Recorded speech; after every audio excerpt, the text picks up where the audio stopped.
네, 안녕하세요. 오늘도 지구가 원 시간이 됐고요. 이번 시간에는 교과서 파일 자체를 스캔해서 이제 이 교과서 내용을 보면서 수업을 하도록 하겠습니다. 이번 시간에는 학습지는 그래서 이제 없고요.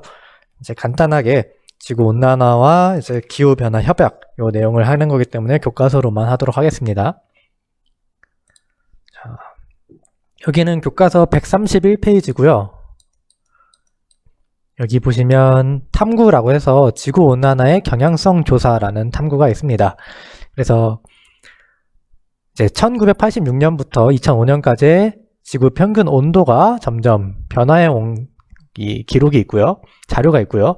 그리고 온실기출과 시간에 따라서 어떻게 변화해 왔는지 나타난 자료가 있고, 또 시간에 따른 평균 해수면 높이 변화, 그리고 전 지구의 인위적인 이산화탄소 배출량에 대한 시간에 따른 이산화탄소 배출량에 대한 자료가 있습니다. 그래서 이런 과정을 통해서 결국에 결과 및 정리를 쓰라고 하는 건데 우리는 바로 결과 및 정리로 가겠습니다. 자, 지구의 온도는 어떻게 변화하고 있는지 설명해 보자 라고 하는데 요 가 자료를 보시면 되겠죠? 지구의 온도는 시간의 지남에 따라서 약간 오르내리락 하긴 하지만 결국에는 이렇게 꾸준히 증가하는 것을 확인을 할 수가 있습니다. 그래서 여기에 답을 쓰자면 꾸준히 증가했다 이렇게 보시면 되겠고요. 그 다음 2번 지구의 온도 변화에 가장 큰 영향을 주는 요인은 무엇이라고 생각하는지 이야기해보자 라고 하는데, 일단 온실기체가 늘었기 때문에 이 자료에서 확인할 수 있는 것도 지금 요 온도 변화랑 평균 해수면 변화는 결과적인 거고, 지금 원인이라고 볼 수 있는 건 요 온실기체 농도 변화랑 전 지구의 인위적인 이산화탄소 배출량 요 두 가지가 원인으로 지금 볼 수 있는 건데, 일단 온실기체 농도가 증가한 게 지구 온도 변화에 큰 영향을 줬고요. 이 중에서도 특히 CO2라고 함은 이산화탄소를 얘기합니다. 이산화탄소가 인위적으로 굉장히 많이 증가했다는 것은 이 라 자료를 보시면 이렇게 엄청 증가한 것을 볼 수가 있어요. 그래서 이산화탄소가 증가했기 때문에 지구의 온실기체가 농도가 증가를 했고 지구 온도 변화에 영향을 줬다라고 보시면 되겠습니다. 다음 페이지로 넘어갈게요. 여기 132페이지인데 자, 먼저 지구온난화에 대한 설명이 나옵니다. 지구온난화. 얘 정의를 좀 쓰자면 이거를 직접 쓰고 싶은데 제가 마우스로 쓸 수밖에 없나 봐요. 그러면 마우스로 일단 써야겠죠? 칸이 좀 적긴 한데 지구온난화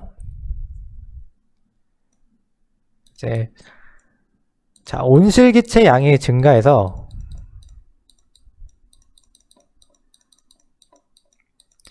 그래서 온실효과가 강화되고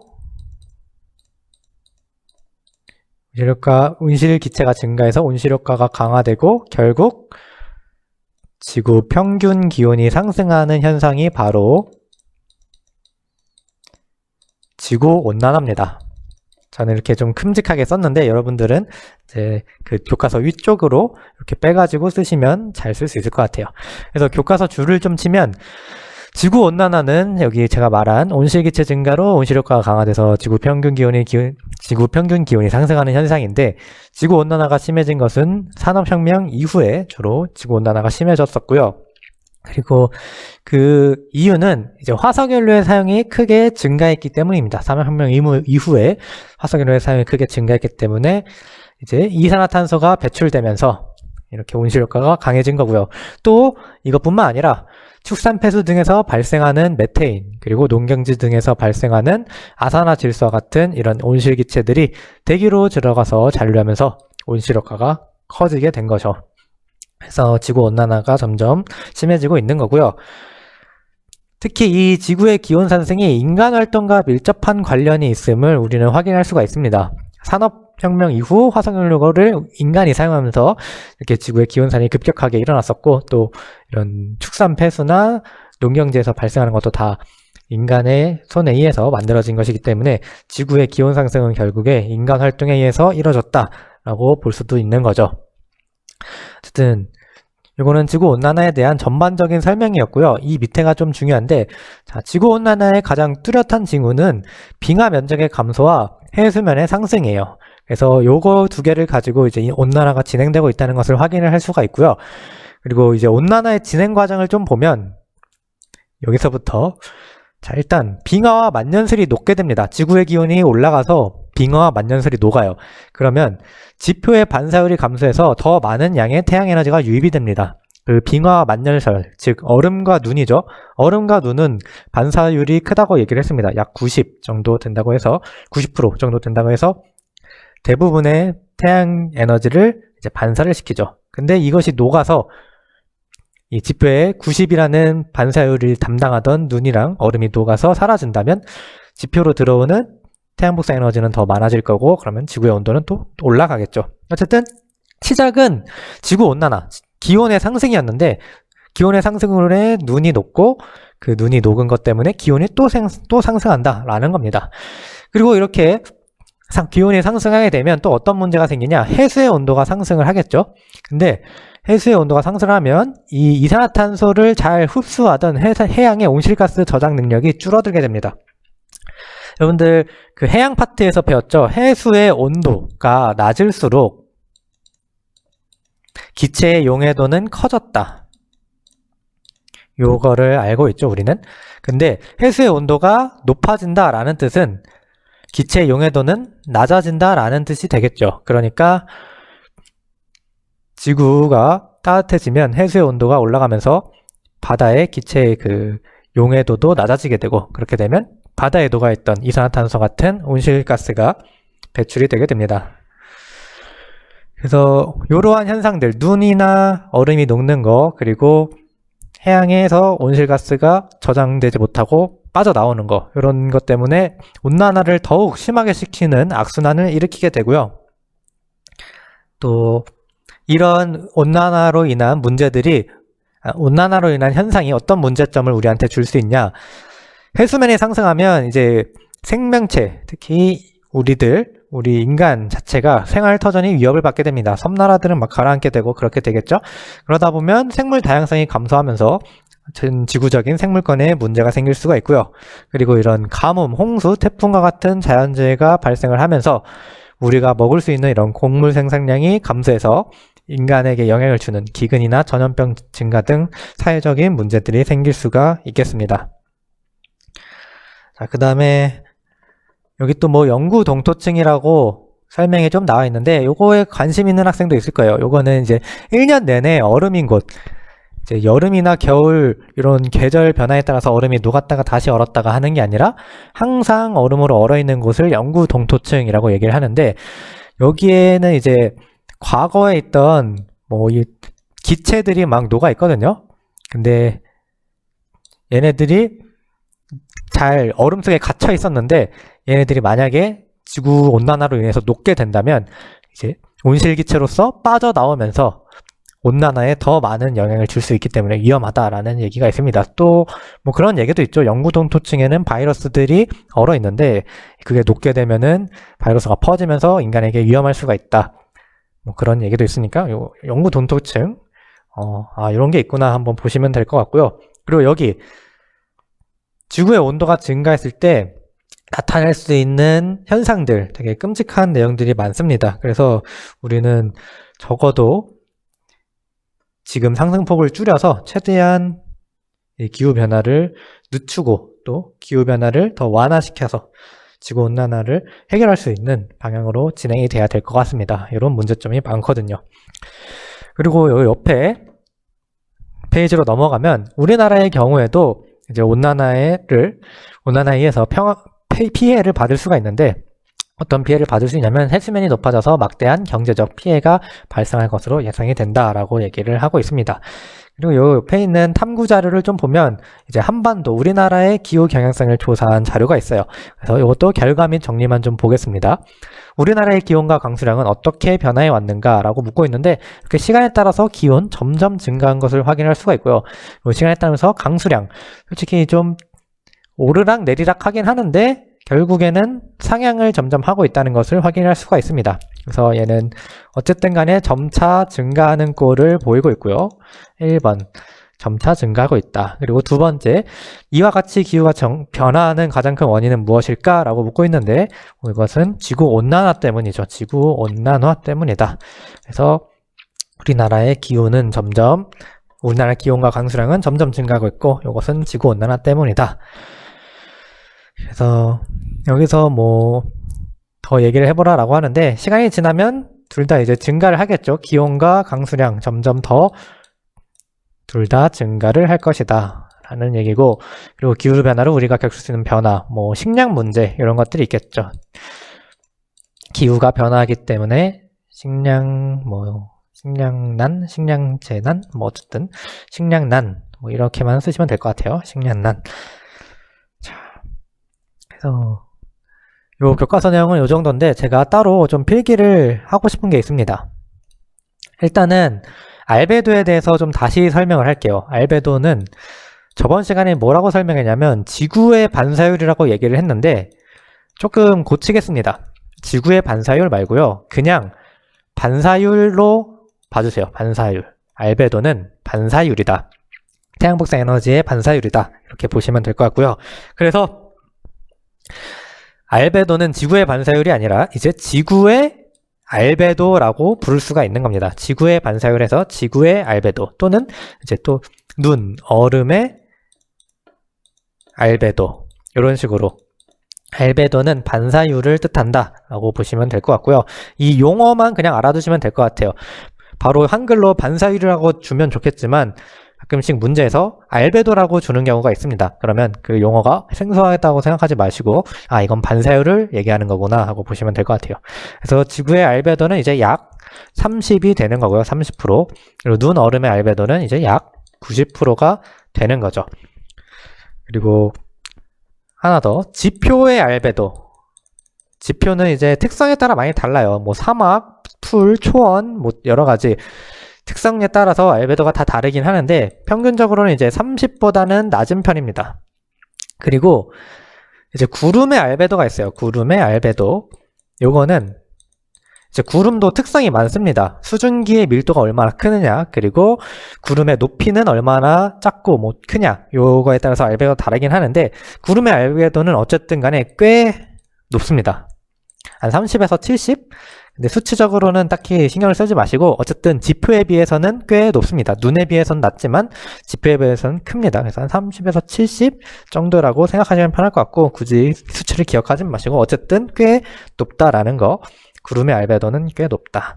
그래서 여기서 얘기하고 싶은 게 있는데 요 옆에 내용 좀 적어주시고요. 제가 필기한 거.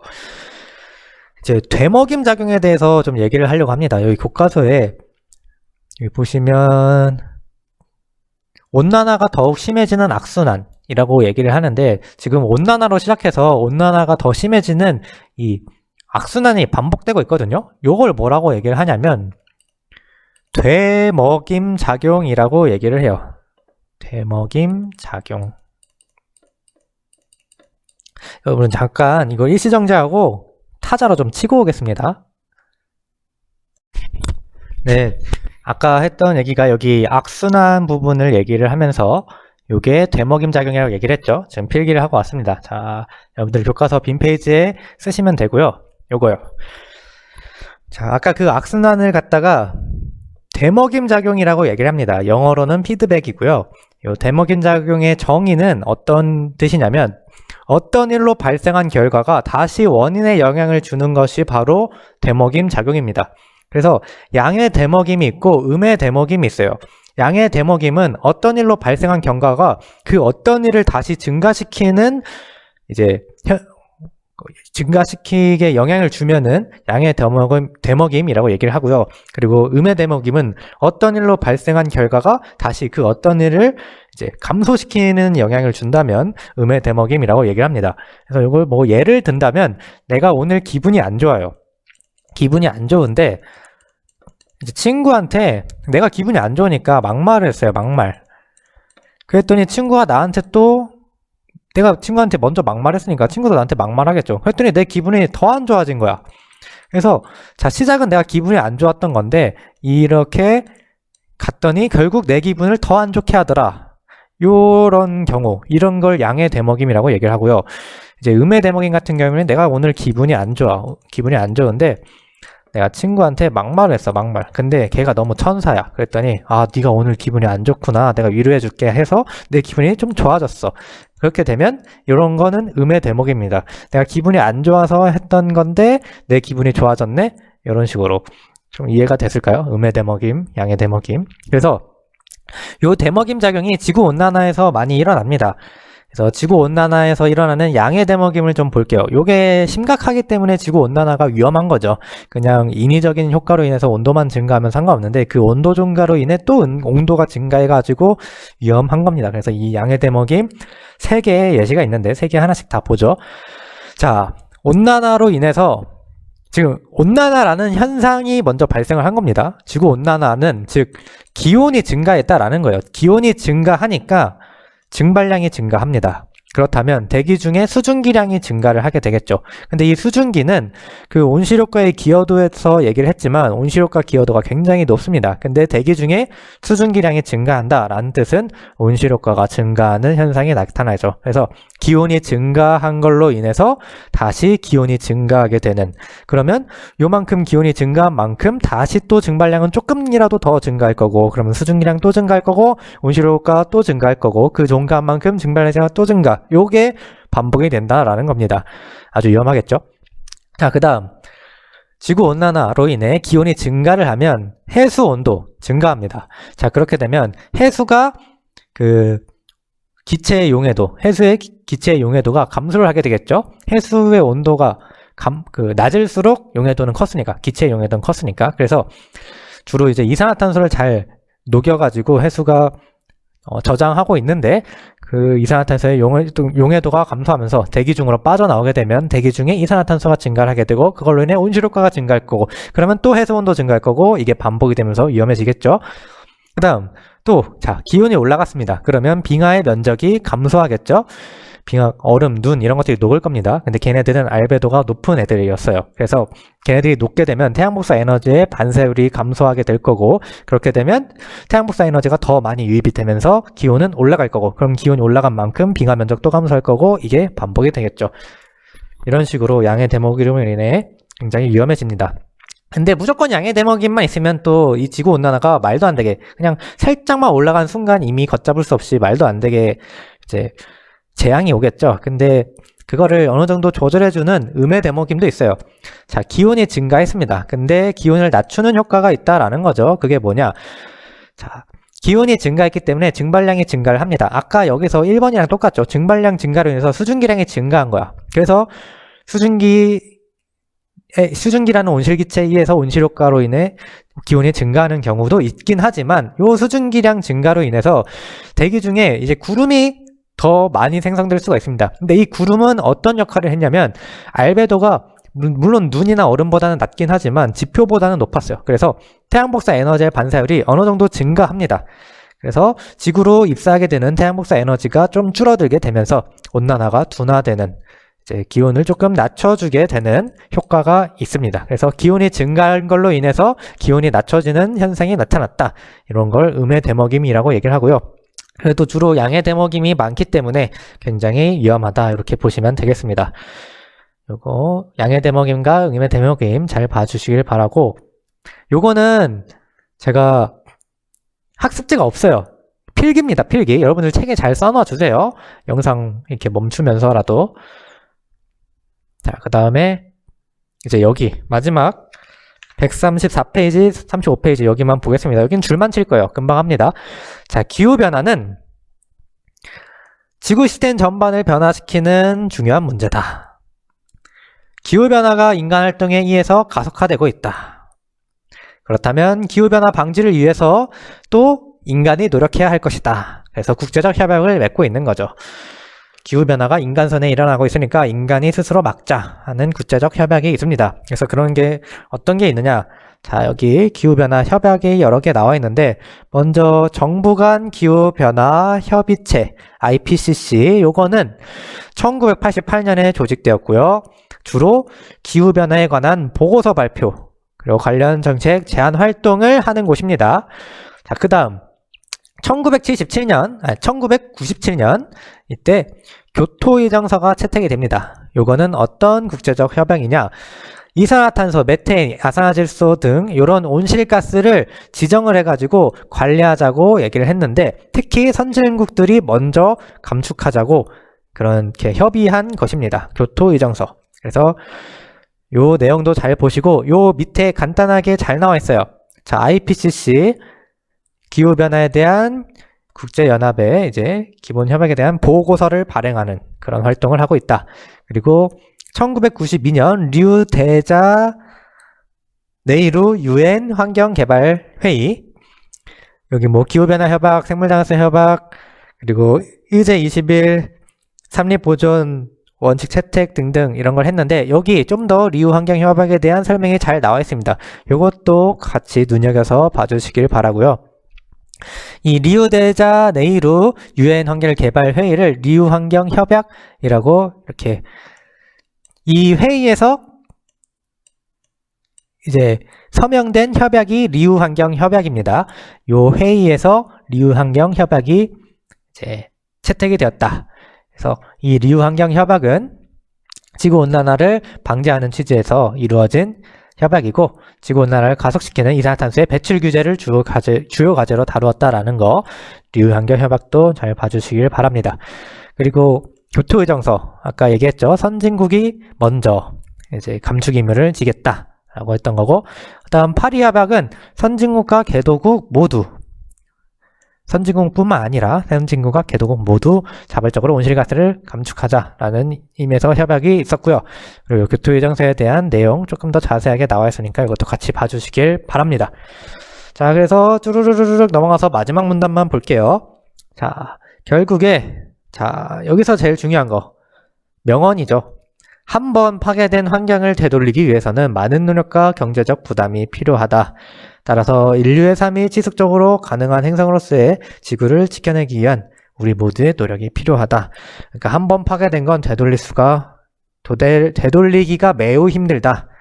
그러니까 애초에 시작부터 하지 말자. 파괴하는 그 행위 자체를 먼저 하지 말자라는 의미입니다. 했다가 다시 되돌리는 건 너무 힘드니까 애초에 그런 행위를 하지 말자라는 거고요. 좋은 얘기죠. 그래서 오늘은 여기까지고요. 고생하셨고 다음 시간에 봅시다.